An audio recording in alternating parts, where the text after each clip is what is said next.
Beth, happy anniversary. 9 years na tayo magkasama. At sa bawat taon, mas lalo kitang minamahal. Anyway, nakita ko kung paano tayo binuo ng bawat luha, away, pagod, saya at bawat tagumpay. Hindi naging madali ang lahat sa atin. Pero hindi ako natutong sumuko dahil lagi kang worth it. Sa bawat hirap at gulo, pinakita mo sa akin kung gaano kakatatag at kaganda ang puso mo.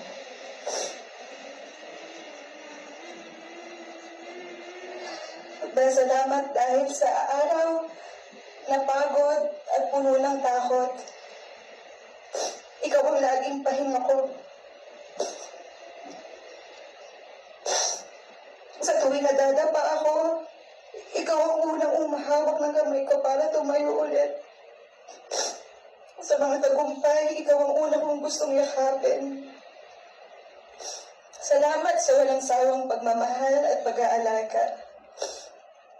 Salamat dahil hindi tayo sumuko kahit sa dami nating hinarap at pinagdaanan. Kaya nandito tayo ngayon, mas matibay, mas totoo at mas mahal natin ang isa't isa. Salamat sa pagpili sa akin araw-araw. Kahit may mga panahon na hindi ka madaling, ay ako pala, hindi ako madaling mahalad. Salamat dahil tinuruan mo ako maging matapang, maging mabuti, maging mas totoo sa sarili ko. Salamat dahil sa kabila ng lahat, nanatili tayong matatag. Hindi dahil sa lakas natin, kundi dahil kay Lord na hindi tayo pinabayaan.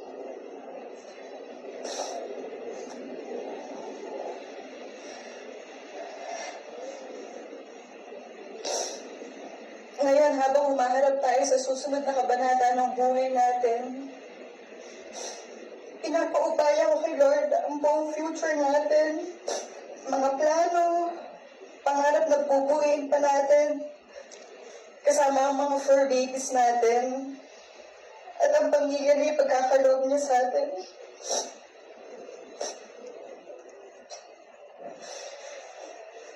At ang buhay na haharapin natin magkasama. Pangako na mamahalin ka at aalagaan sa bawat araw na ibibigay niya. Si Lord ang magiging sentro, gabay, at lakas ng pagmamahalo natin. Na naging gabay natin mula na nag-uumpisa pa lang tayo. Mahal na mahal kita, Beth. Happy anniversary. Palakpakan po ang Diyos sa buhay po ni Loisa. Thank you so much, Loisa, for kind words.